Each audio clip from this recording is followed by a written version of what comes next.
Hello students, in our topic biotechnology, at the last time we are started tools and techniques for gene cloning. In that we had seen the different instruments used in the rDNA technology. In our this lecture we are going to see the biological tools used into the rDNA technology और gene cloning.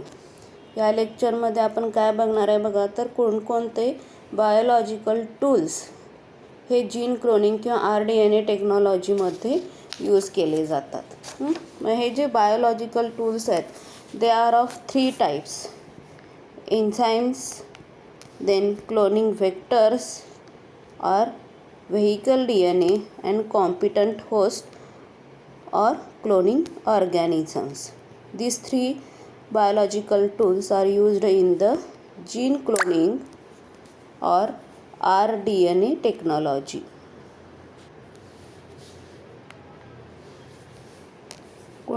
कोणकोणते tools आपण बघणार आहे बघा, enzymes, त्यानंतर cloning vectors और vehicle DNA, त्यानंतर competent host और cloning organisms.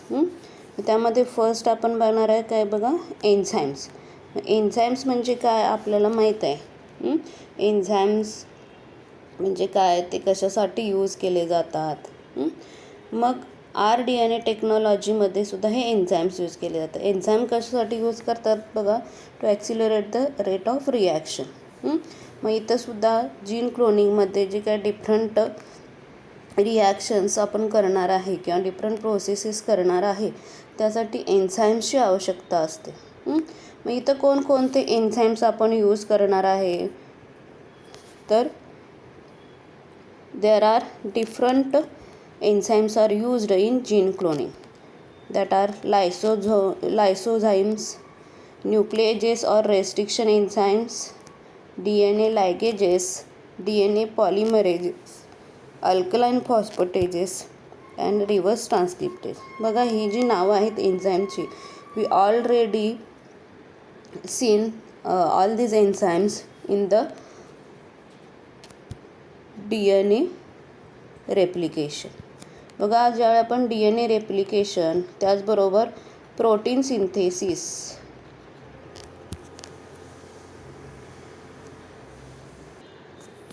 Molecular basis of inheritance, याच्यामध्ये DNA रेप्लिकेशन, प्रोटीन सिंथेसिस हे जे आपण बघितलं आहे त्यामध्ये हे सगळे जे एन्झाइम्स आहेत, या एन्झाइम्समधली बरेचसे एन्झाइम्स इथं यूज केलेले होते. मग त्याच्यामध्ये न्यूक्लिएजेस आणि रेस्ट्रिक्शन एन्झाइम, किंवा आपण त्याला काय म्हटलं होतं बघा, एंडोन्यूक्लिएज. हे कशासाठी यूज केलं होतं endonuclease, to break the DNA molecule. रेप्लिकेशनमध्ये DNA मोलिक्यूल ब्रेक करण्यासाठी एंडोन्यूक्लियस यूज करतो आपण. त्यानंतर DNA लायगेस कशासाठी, तर जो DNA रेप्लिकेशनमध्ये काय होतात बघा, ओकाझाकी फ्रॅगमेंट्स फॉर्म होतात.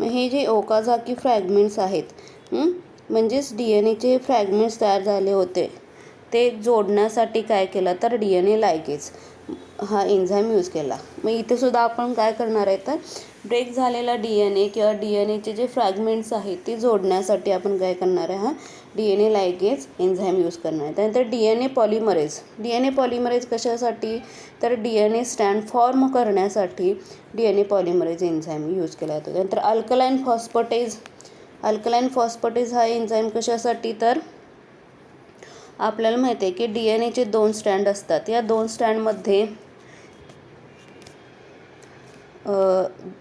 जो सिक्वेन्स असतो तो कोणता सिक्वेन्स असतो तर न्यूक्लियोटाईड सिक्वेन्स असतो. आणि या न्यूक्लियोटाईड सिक्वेन्समध्ये काय असतं फॉस्फेट ग्रुप असतो.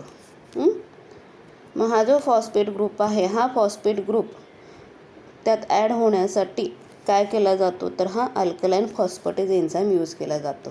त्यानंतर रिव्हर्स ट्रान्सक्रिप्टेज. रिव्हर्स ट्रान्सक्रिप्टेज म्हणजे काय ट्रान्सक्रिप्शन आपण बघितले. ट्रान्सक्रिप्शनमध्ये काय होतं आहे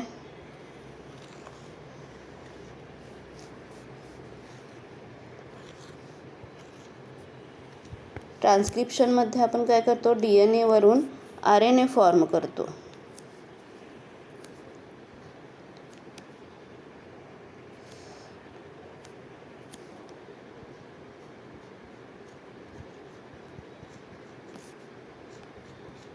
त्याला आपण ट्रान्सक्रिप्शन म्हटलं होतं. आणि मग रिव्हर्स ट्रान्सक्रिप्शन म्हणजे काय रिव्हर्स ट्रान्सक्रिप्शन म्हणजे RNA वरून DNA फॉर्म करायचा आहे. मग त्याच्यासाठी जो एन्झाईम लागतो तो म्हणजे कोणता रिव्हर्स ट्रान्सक्रिप्टेज. असे हे डिफरंट एन्झाईम्स आपण काय करणार आहे इथं यूज करणार आहे. जीन क्लोनिंग किंवा त्यालाच काय म्हटलं आहे rDNA टेक्नॉलॉजी.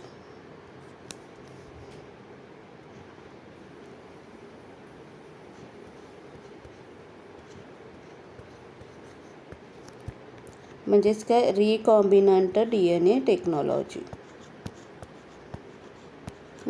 त्याच्यामध्ये लायसोझोम आहे, न्यूक्लिएजेस किंवा रेस्ट्रिक्शन एन्झाईम्स आहेत DNA ब्रेक करण्यासाठी. DNA लायगेज आहे ब्रेक झालेलं DNA फ्रॅगमेंट्स जॉईन करण्यासाठी. DNA पॉलिमरेज आहे for the synthesis of new DNA stand.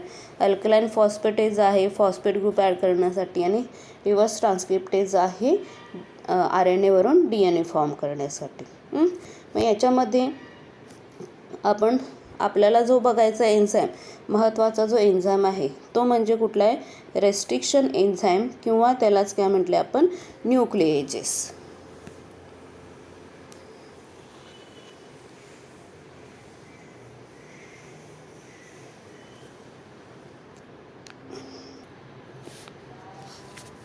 बघा न्यूक्लिएज किंवा रेस्ट्रिक्शन एन्झाईमचं काय सांगितलं आपण फंक्शन तर हा आपला DNA स्टँड आहे. हा DNA स्टँड ब्रेक करण्यासाठी काय केला जातो तर न्यूक्लिएज एन्झाईम किंवा रेस्ट्रिक्शन एन्झाईम यूज केला जातो. मग हा DNA स्टँड ब्रेक करतो. मग हा नेमका कुठं ब्रेक करतो तर ह्या DNA स्टँडवरती आपलं काय असते तर न्यूक्लियोटाईड्स असतात.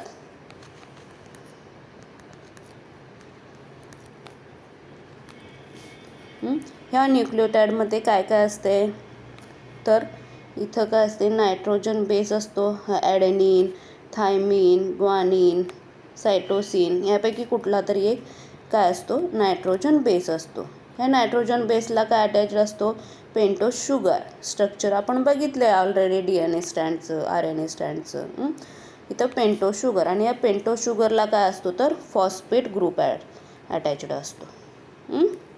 मग रेस्ट्रिक्शन एन्झाईम काय करतो it cut the phosphodiester bond of polynucleotide. Phosphodiester bond म्हणजे काय हा एक झाला न्यूक्लियोटाईड. अशी काय आहेत बरेचसे न्यूक्लियोटाईड्स असतात त्या DNA स्टँडमध्ये. आणि या दोन न्यूक्लियोटाईडमध्ये ह्या फॉस्फेट ग्रुप आणि इथं जो हायड्रोजन असतो तिथं काय असते बॉन्डिंग असते. त्या बॉन्डला काय म्हणतो आपण फॉस्फोडायस्टर बॉन्ड. आणि हा फॉस्फोडायस्टर बॉन्ड ब्रेक करून हे जो DNA आहे हा DNA काय केला जातो कट केला जातो. It is cut into the many fragments. That is restriction enzymes or nucleases. It cut the phosphodiester bond of the polynucleotide chain in the DNA or RNA. It is also called as restriction enzymes. It is the restriction enzyme. मग हे जे restriction enzyme आहे that restriction enzyme it is of two types. दोन प्रकारचे restriction enzyme आहेत. एक म्हणजे एक्झोन्यूक्लियस दुसरा आहे एंडोन्यूक्लियस. मग एक्झोन्यूक्लियस म्हणजे काय it cuts the nucleotide from the end of DNA stand. म्हणजे हा आपला DNA आहे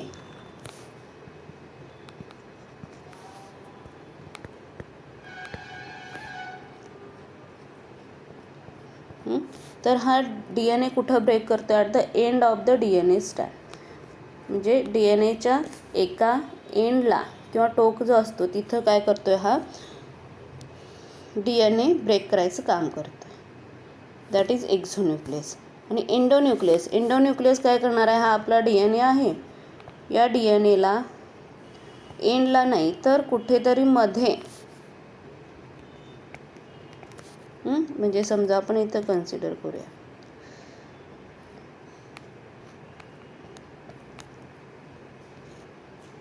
मधूनच काय करतोय तर DNA ब्रेक करतोय.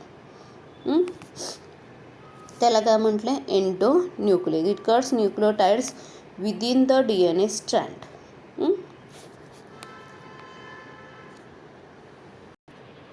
मग बघा, हा जो एन्झाईम आहे रेस्ट्रिक्शन एन्झाईम किंवा न्यूक्लियस का म्हटलं तर हा एन्झाईम काय करतो, DNA काय आहे, न्यूक्लिअर मटेरियल आहे, न्यूक्लियसमध्ये असते ते, म्हणून त्याला नाव काय दिलं, न्यूक्लियेज. मग दुसरं जे नाव दिलं रेस्ट्रिक्शन एन्झाईम, हे रेस्ट्रिक्शन एन्झाईम हे नाव का दिलं, what are the reasons for giving that name restriction enzyme.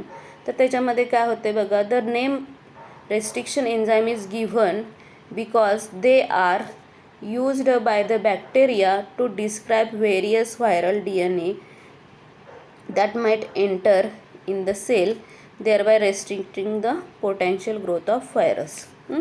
म्हणजे काय बघा, तर हे जे न्यूक्लियस एन्झाईम जो आहे हा कोण सिक्रीट करते, तर बॅक्टेरिया सिक्रीट करतात.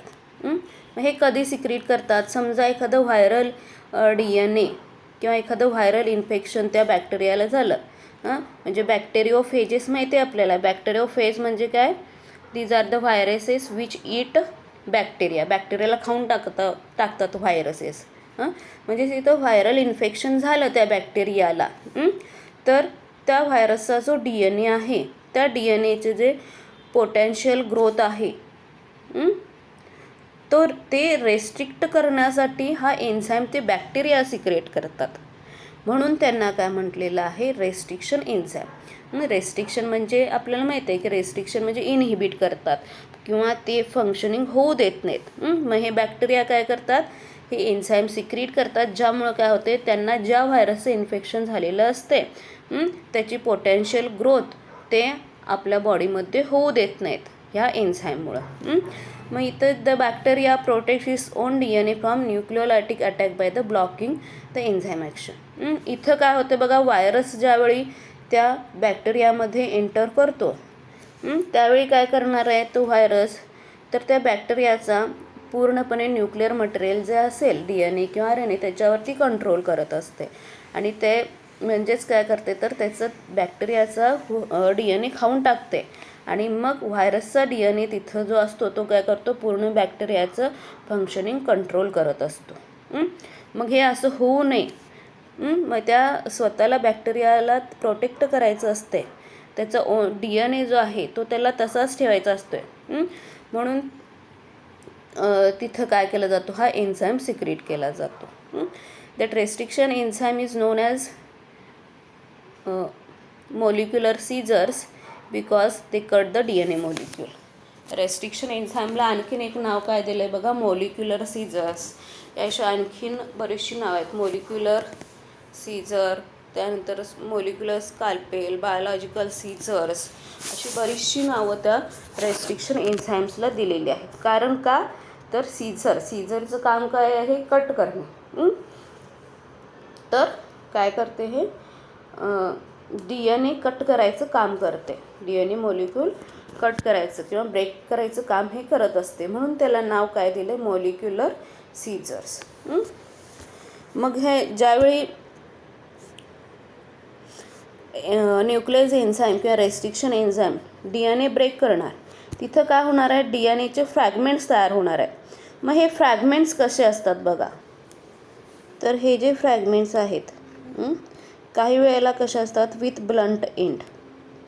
ब्लंट एंड म्हणजे इथं काय असते, तर हा बेस पेअर इथं असते, A पेअर्स विथ T, और इथं काय असणार आहे, G पेअर्स विथ C. म्हणजे इथं काय असतं, तर दोन्ही स्टँड्स इंटॅक्ट असतात आणि इथं काय असते बेस पेअरिंग असते, त्याला ब्लंट एंड म्हणतो आपण. आणि दुसरा आहे sticky or cohesive or staggered end. म्हणजे काय असते बघा, तर ह्याच्यामध्ये दुसरा जो स्टँड असतो DNA चा, it is with 2 to 3 extra nucleotides which is unpaired. म्हणजे याच्यामध्ये काय असते, एका एंडला काय असते तर अनपेअर्ड न्यूक्लिओटाइड सिक्वेन्स असतो.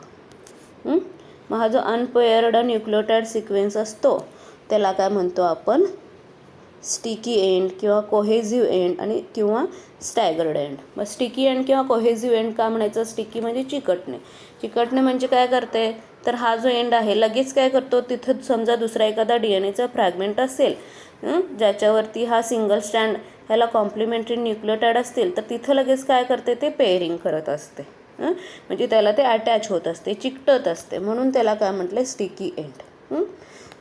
हे झालं काय restriction enzymes. There are restriction enzyme म्हणजे काय सांगितलं बघा तुम्हाला, तर these are the enzymes which cut the phosphodiester bond of nucleotide chain in DNA and RNA. त्यानंतर त्याचे दोन टाईप्स भेटले, एक्झोन्यूक्लियस एंडोन्यूक्लियस. एक्झोन्यूक्लियसमध्ये काय सांगितलं, it cuts the nucleotides from the end of DNA. And endonuclease it cuts nucleotides within the DNA strand. म्हणजे restriction endonuclease किंवा nuclease हे नाव का दिलं न्यूक्लियस, कारण तो काय करतो न्यूक्लिअर मटेरियल ब्रेक करतो. आणि रेस्ट्रिक्शन एन्झाईम हे नाव का दिलं, तर हा जो एन्झाईम आहे हे कोण सिक्रीट करते, तर बॅक्टेरिया सिक्रीट करतात. कधी सिक्रीट करतात, जर त्यांना व्हायरसचं इन्फेक्शन होत असतं. हे व्हायरसचं इन्फेक्शन झाल्यानंतर व्हायरल DNA जो आहे, हा व्हायरल DNA त्या बॅक्टेरियाच्या DNAवरती किंवा बॅक्टेरियाच्या DNAला खाऊन टाकू नये म्हणून तिथं काय करतात, हे एन्झाईम सिक्रीट करतात, ज्यामुळं काय होते तो बॅक्टेरियाचा DNA सुरक्षित राहतो, त्याचं प्रोटेक्शन होते. आणि ते काय करतात, it restrict the potential growth of the viruses.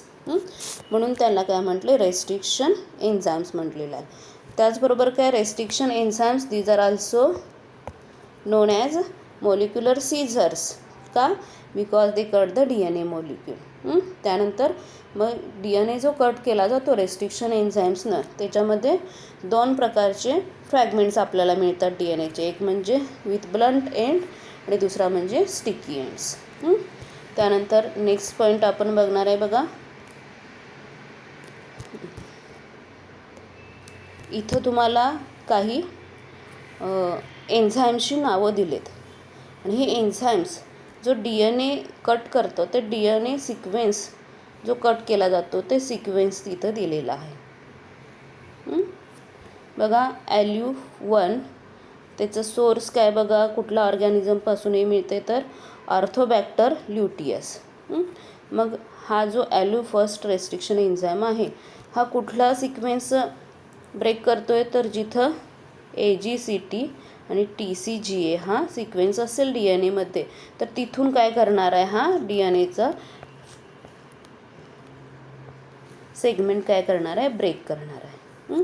मग याच्यामध्ये आपल्याला इथं G आणि C आणि C आणि G इथं हे ब्रेक होतं आहे, त्यामध्ये आपल्याला हे दोन DNA फ्रॅगमेंट्स मिळतात. It is with blunt end. बघा इथं तुम्हाला सांगितले ब्लंट एंड म्हणजे इथं दोन्ही बाजूला काय आहेत, हे जे न्यूक्लिओटाइड्स आहेत दे आर पेअर्ड. त्यानंतर BAMHI बॅसिलस अमायलो लिक्विफेसियन्स. मग हा आपल्याला DNA सिक्वेन्स असेल तर तो कुठून ब्रेक करणार आहे बघा, तर इथं ह्या G पासून ॲरो तुम्हाला दाखवलेले आहेत बुकमध्ये व्यवस्थित दिसेल, इथंपासून इथं हा काय करतो स्टिकी एंड फॉर्म करतो. त्यानंतर इको R1 इचीरिस्टाय कोलाय RY13. इथं बघा हा सिक्वेन्स असेल DNAचा GAATTC CTTAG. इथं कुठून ब्रेक करणार आहे, तर ह्या G पासून इथं सुद्धा काय करतो, हा स्टिकी एंड फॉर्म करतो. त्यानंतर हिंट सेकंड त्याचा सोर्स काय बघा, हिमोफिलस इन्फ्लुएन्झी RD स्ट्रेन. इथं हा सिक्वेन्स आपल्याला असेल DNA वरती, तर तो कुठून ब्रेक करणार आहे बघा, तर इथं ब्रेक करणार आहे. आणि इथं हे 2 DNAचे सेगमेंट्स आपल्याला फ्रॅगमेंट्स मिळणार आहेत. It is with blunt end. झालं रेस्ट्रिक्शन एन्झाइम. त्यानंतर नेक्स्ट पॉईंट आपण बघणार आहे कोणता, रिकॉग्निशन सिक्वेन्सेस.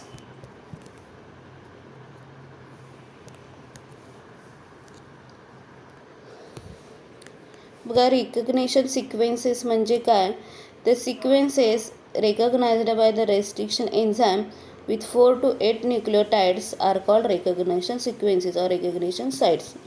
मग अशी आपण हा जो चार्ट बघितला ह्या रेस्ट्रिक्शन एन्झाईमचा, त्यांनी त्याचं हे प्रत्येकाचं काय आहे रेकग्निशन सिक्वेन्स किंवा साईट आहे. इथून काय होणार आहे तर इथं हा एन्झाईम इथून DNA ब्रेक करायचं काम करणार आहे. मग जिथून तो पर्टिक्युलर एन्झाईम तो DNA ब्रेक करायचं काम करणार आहे, त्याला काय म्हटलेलं आहे तर रिकग्निशन सिक्वेन्सेस किंवा रिकग्निशन साईट्स. त्याच्यामध्ये जास्तीत जास्त 4 ते 8 न्यूक्लियोटाइड्स असतात. मग या रिकग्निशन सिक्वेन्सेसमध्येच आणखीन काय तर पॅलिंड्रोम.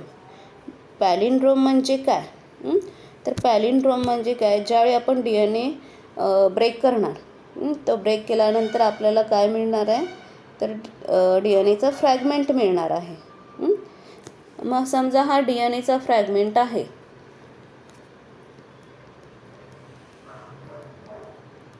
त्याच्यावरती बेस पेअरिंग असणार आहे. मग मी इथं तुम्हाला एक बेस पेअरिंग दिलं GAATTC.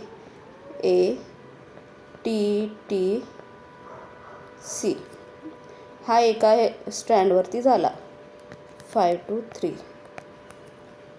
इथं 5 to 3. मग आता हा C pairs with again G, T pairs with A, T pairs with A, A pairs with T, परत A pairs with T, G pairs with C. हे आपल्याला माहिती आहे कोणाचं पेअरिंग कशाबरोबर होतं आहे.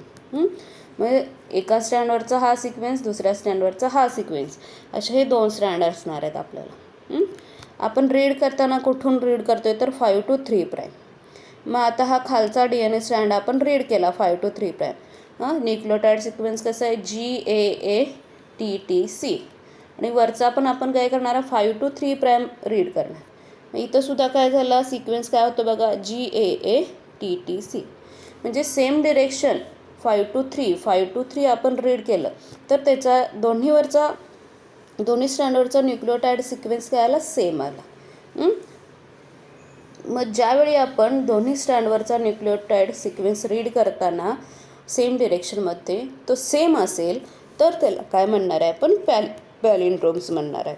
फॉर एक्झाम्पल एक वर्ड देते तुम्हाला,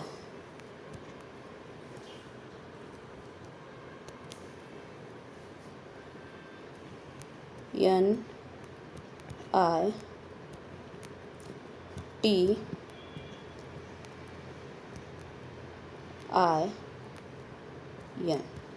हा शब्द तुम्ही सरळ वाचा NITIN, परत उलटा वाचा NITIN. सरळ वाचला किंवा उलटा वाचला, शब्द जो आहे त्याच्यामधला जो प्रत्येक जे अक्षर आहे त्याचा जो आपण वाचतो तो सिक्वेन्स हा काय उलटा किंवा सरळ दोन्ही बाजूने सेमच आलेला आहे किंवा तेच वर्ड्स आहेत. तसंच इथं हा न्यूक्लियोटाइड्स आपण दोन्ही बाजूनी वाचला तर काय असतो सेमच असतो, त्याला काय म्हणतो आपण पॅलिंड्रोम्स. मग त्याचं एक्झाम्पल काय बघा पॅलिंड्रोम्सचं, तर रेस्ट्रिक्शन एन्झाईम्समध्ये जे आपण एक्झाम्पल बघितलं EcoR1चं,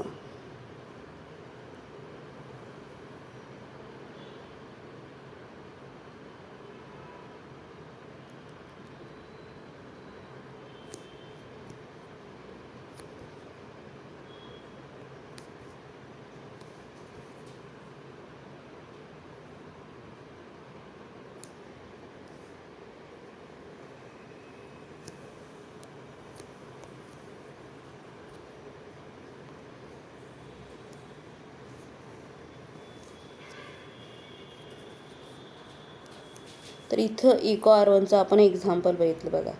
सिक्वेन्स GAATTC, उलटा वाचला GAATTC. हे कशाचं एक्झाम्पल आहे तर पॅलिंड्रोमचं. इथं तुम्हाला ह्या डायग्राममध्ये दिलेलं आहे बघा. या डायग्राममध्ये GAATTC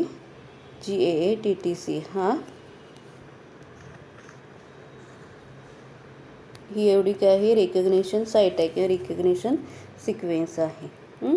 जो ब्रेक केल्यानंतर आपल्याला हे 2 DNA फ्रॅगमेंट मिळाले. मग हे जे 2 DNA फ्रॅगमेंट्स मिळाले, एका फ्रॅगमेंटवरचा सिक्वेन्स आहे CTTAA, तसंच दुसऱ्या DNA फ्रॅगमेंटवरचा सिक्वेन्स CTTAA. याला काय म्हटलं जाते तर पॅलिंड्रोम्स म्हटलं जातं. त्यानंतर नेक्स्ट पॉईंट आपण बघणार आहे क्लोनिंग व्हेक्टर्स और व्हेइकल DNAs. बघा, क्लोनिंग व्हेक्टर्स म्हणजे काय? The vectors are the DNA Vectors are the DNA molecules that carry a foreign DNA segment and replicate inside the host cell. काय करतो बघा, RDNAमध्ये आपण एका सेलमधून DNA मॉलिक्यूल काढून घेतो आणि दुसऱ्यामध्ये तो इन्सर्ट केला जातो. पण हे करत असताना ज्या होस्टमधून आपण DNA काढून घेतो, त्या होस्टमधून काढून घेतल्यानंतर डायरेक्ट आपल्याला डिझायर्ड सेलमध्ये तो घालता येत नाही. तो दुसऱ्या कुठल्या तरी सेल किंवा बॅक्टेरिया व्हायरसच्या माध्यमातून तो आपल्याला ह्याच्यामध्ये घालावा लागतो, टार्गेट सेलमध्ये. मग हा जो मधला सेल असतो किंवा मधलं जे काही मटेरियल असतं ज्याच्यामध्ये हा आपण DNA इन्सर्ट करतो आणि तो काय करतो तर हा होस्ट DNA कॅरी करतो कुठं, टार्गेट DNAला किंवा टार्गेट सेलला. त्याला काय म्हटलं जाते, व्हेक्टर्स और क्लोनिंग व्हेक्टर्स और व्हेइकल DNA. व्हेइकल म्हणजे काय म्हणते, वाहून नेणे, कॅरी करणे. मग हा DNA त्याच्यामधून कॅरी केला जातो म्हणून त्याला काय म्हटलं, व्हेइकल DNA. आणि क्लोनिंग व्हेक्टर का म्हटलं तर ज्यावेळी आपण त्या व्हेइकलमध्ये किंवा व्हेक्टरमध्ये आपण ते घालणार, तिथं काय होणार आहे, त्याचं मल्टिप्लिकेशन होणार आहे, म्हणजे त्याचं रिप्रोडक्शन होणार, म्हणजेच क्लोन्स फॉर्म होणार आहेत. म्हणून त्याला काय म्हटलं, cloning vector or vehicle DNA. Vectors are the DNA molecules that carry a foreign DNA segment and replicate inside the host cell. त्याचे एक्झाम्पल्स काय काय आहेत बघा. these are plasmids, bacteriophages, त्यानंतर कॉस्मिड, स्पेलिंग चुकलं येतं थोडं, काय येते तर कॉस्मिड येते.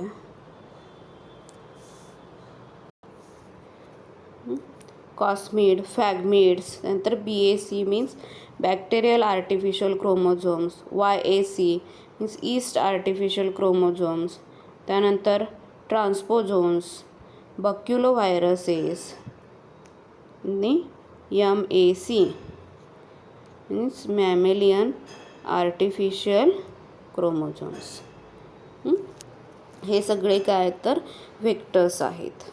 प्लाझमिड्स, बॅक्टेरियोफेज, कॉस्मिड, फॅगमिड, BAC, YAC, MAC आणि ट्रान्सपोझोन्स, बक्युलो व्हायरसेस.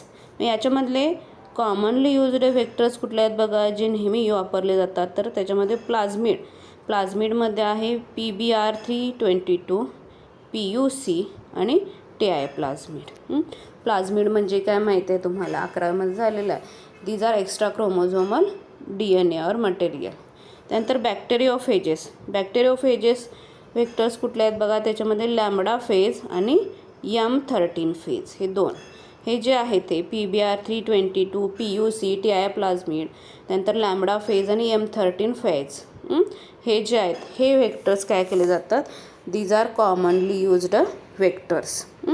मग हे जे व्हेक्टर्स आपण यूज करणार आहे RDNAसाठी किंवा जीन क्लोनिंगसाठी, ते कसे असतात बघा किंवा त्याच्या प्रॉपर्टीज काय असतात बघा. तर त्याच्यामध्ये a vector should have a marker gene for antibiotic resistance. बघा, ज्यावेळी व्हेक्टरमध्ये आपण काय करणार आहे तर फॉरेन DNA आपण इन्सर्ट करणार आहे. मग हा फॉरेन DNA इन्सर्ट केल्यानंतर काय होऊ शकते तर तो DNA जो आहे तो व्हेक्टरच्या DNAला डिस्ट्रॉय करू शकतोय. मग तसं होऊ नये म्हणून या व्हेक्टरमध्ये काय असते तर अँटीबायोटिक रेझिस्टन्स प्रॉपर्टी असते. त्यालाच काय म्हटले आपण जीन मार्कर किंवा मार्कर जीन, ज्यामुळं काय होणार नाही तर व्हेक्टर्स काय करणार आहे फक्त तो DNA कॅरी करणार आहे. फॉरेन DNAमुळे व्हेक्टरच्या DNAला किंवा व्हेक्टरच्या DNAमुळं फॉरेन DNAला कुठल्याही प्रकारचं काय होणार नाही, नुकसान होणार नाही. म्हणून ते काय असतं तर व्हेक्टर्स काय पाहिजे तर अँटीबायोटिक रेझिस्टंट. इथं बघा ही जी डायग्राम दिल्या ही प्लाझ्मिड व्हेक्टरची दिलेली आहे. याच्यामध्ये इथं HIND 3 SPHL PSTL SAR XBAL BMH1 SML AL हे काय आहेत, हे रेस्ट्रिक्शन एन्झाईमची नावं आहेत. हे रेस्ट्रिक्शन एन्झाईम याच्यामधला जो कुठला आपण सिलेक्ट करणार तो काय करणार आहे, हा जो DNA आहे जो आपण काय करणार ह्याच्यामध्ये इन्सर्ट करणार आहे, त्या DNA होस्ट DNA जो आहे त्याच्यामधला हा sequence, particular sequence nucleotide sequence हा सिलेक्ट होणार आहे, जो आपल्याला काय करायचा आहे तर ह्याच्यामध्ये इन्सर्ट करायचा आहे, व्हेक्टर DNAमध्ये इन्सर्ट करायचा आहे. हा जो आहे हा प्लाझ्मिड DNA, हा होस्ट DNA, हा होस्ट DNA व्हेक्टर DNAमध्ये इन्सर्ट करायचा आहे. मग त्याचा सिक्वेन्स जो आहे ह्या एन्झाईमवरून ठरणार आहे. मग इथे हे जे दिलं आहे बघा AMPR दिसते तुम्हाला, हे काय आहे तर it is the antibiotic resistant property of that vector or plasmid vector. त्यानंतर इट मस्ट कंटेन युनिकली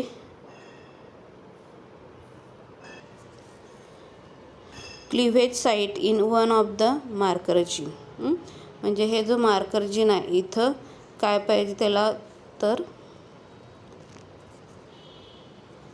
इथं काय पाहिजे, it must contain one of the cleavage site, unique cleavage site. इथं हे जे दाखवले आहे बघा ही युनिक क्लिव्हेज साईट आहे.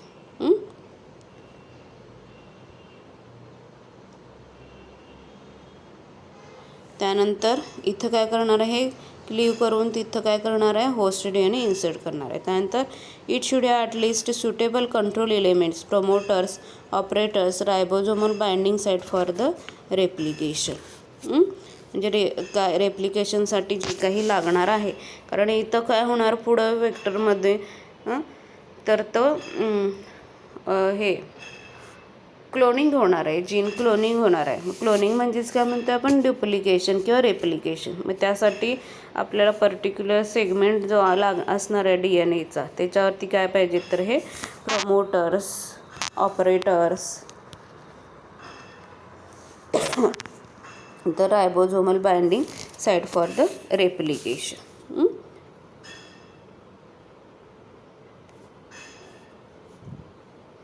अशा प्रकारे काय तर हे cloning vector or vehicle DNA.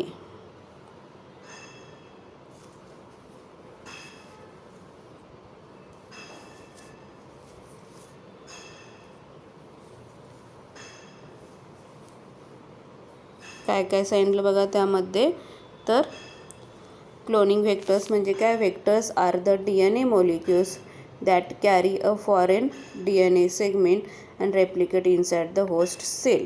त्याचे एक्झाम्पल प्लाझ्मिड्स आहे, बॅक्टेरियोफेज आहे, कॉस्मिड, त्यानंतर फॅगमिड, त्यानंतर BAC, YAC, MAC, transposons, baculovirus. Commonly used vectors कुठले आहेत प्लाझ्मिडमध्ये PBR 322 आणि PUC आणि TI प्लाझ्मिड. त्यानंतर बॅक्टेरियोफेजेसमध्ये लॅम्बडा फेज आणि M13 फेज. हे एक्झाम्पल्स महत्त्वाचे आहेत, एक्झाम्पल्स विचारतात.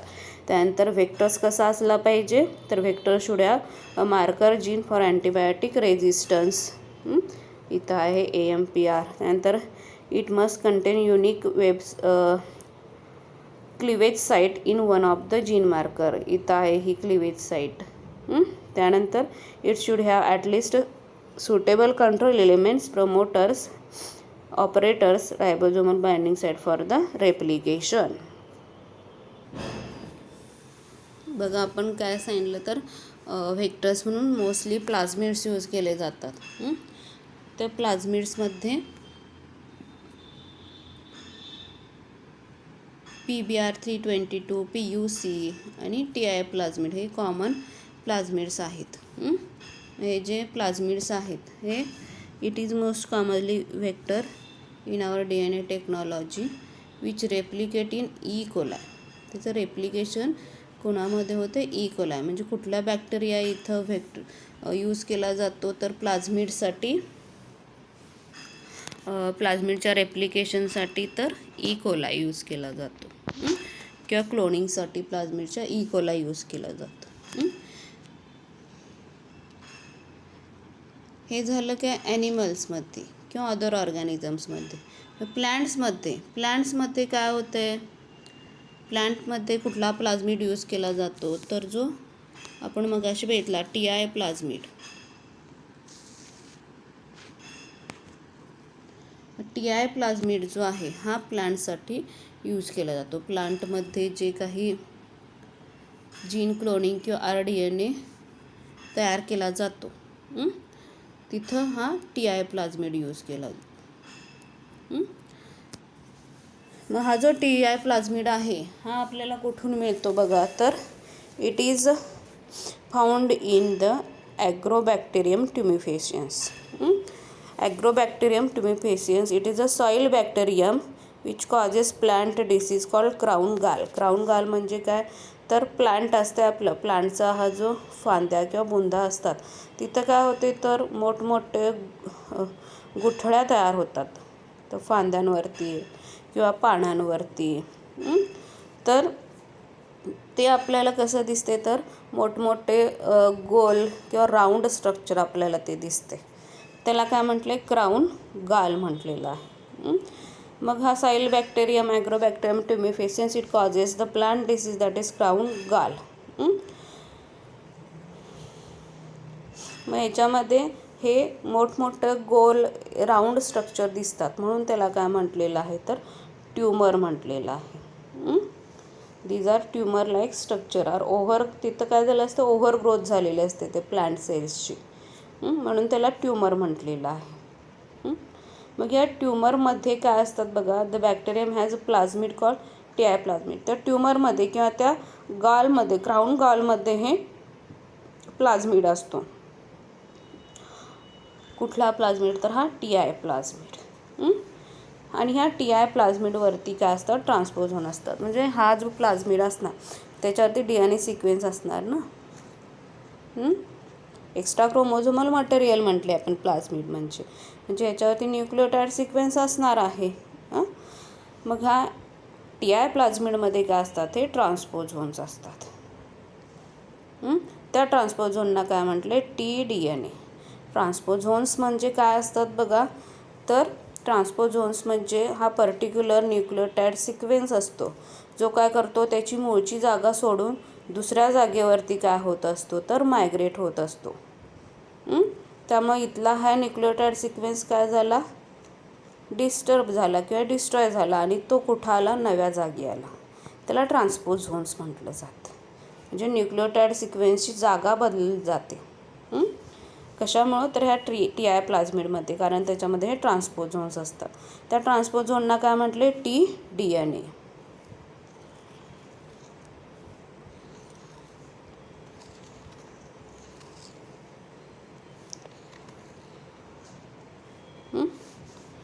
मग हा जो ट्रान्सपोझोन आहे it insert copies of itself into chromosome of infected cell. Transposon काय करतो त्याच्या ज्या काही कॉपीज आहेत ते इन्फेक्टेड सेलमध्ये इन्सर्ट करत असतो. And these transposons with new DNA can be inserted into host cell to form transgenic plant. मग आता हा नवीन झालेला जो DNA किंवा RDNA म्हणतो आपण तो काय केला जातो? होस्ट सेलमध्ये इन्सर्ट केला जातो. त्यामुळे काय होतं तर नवीन ट्रान्सजेनिक प्लांट तयार होतो. ट्रान्सजेनिक मीन्स DNA ट्रान्सफर केलेलं ट्रान्सजेनिक प्लांट आपण म्हणतो त्याला. ट्रान्सजेनिक ॲनिमल्स, ट्रान्सजेनिक प्लांट्स किंवा ट्रान्सजेनिक ऑर्गॅनिझम म्हणजे ज्याचा काय केलेला असतो तर पूर्णपणे जेनेटिक मटेरियल किंवा न्यूक्लिअर मटेरियल हे चेंज केलेलं असते.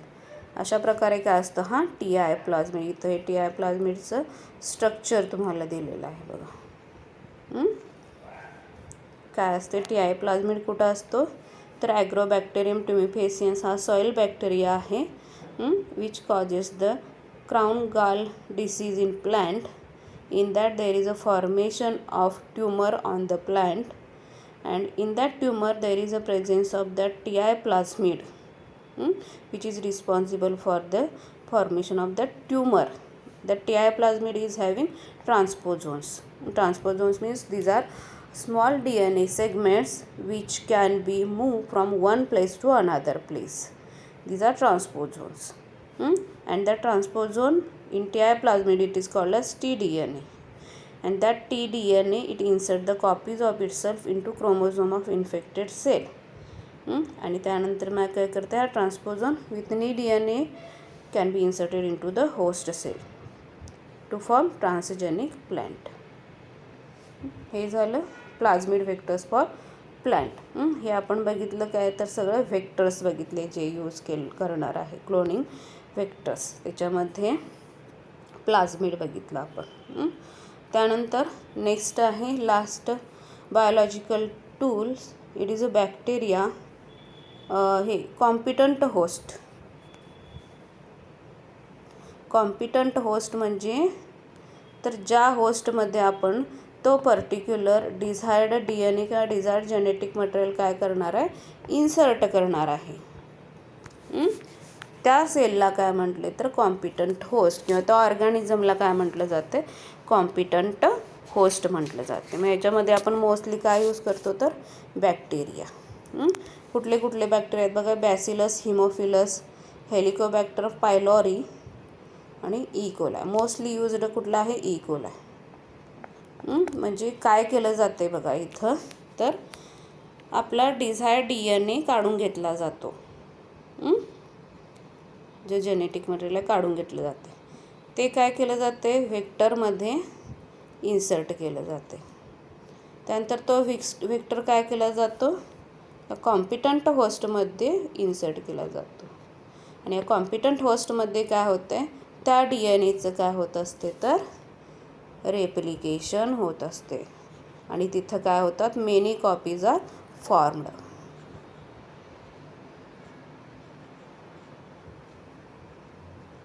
आणि मग इथून त्या ज्या कॉपीज आपल्याला मिळतात ते तिथून काढून कुठं इन्सर्ट केले जाते तर टार्गेट सेलमध्ये ज्याच्यामध्ये आपल्याला ते घालायचं आहे ज्याचं जिनोटाईप आपल्याला बदलायचं आहे.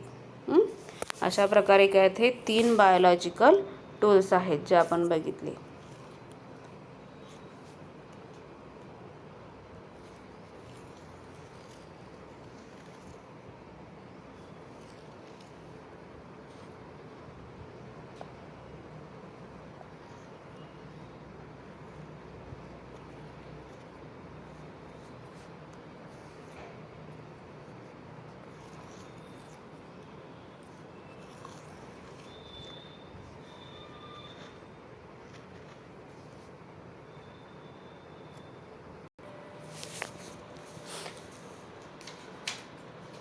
तीन बायोलॉजिकल टूल्स आपण बघितले एन्झाईम्स, त्यानंतर व्हेक्टर्स आणि कॉम्पिटंट होस्ट. त्यानंतर नेक्स्ट लेक्चरमध्ये आपण बघणार आहे काय तर प्रोसेस ऑफ RDNA टेक्नॉलॉजी.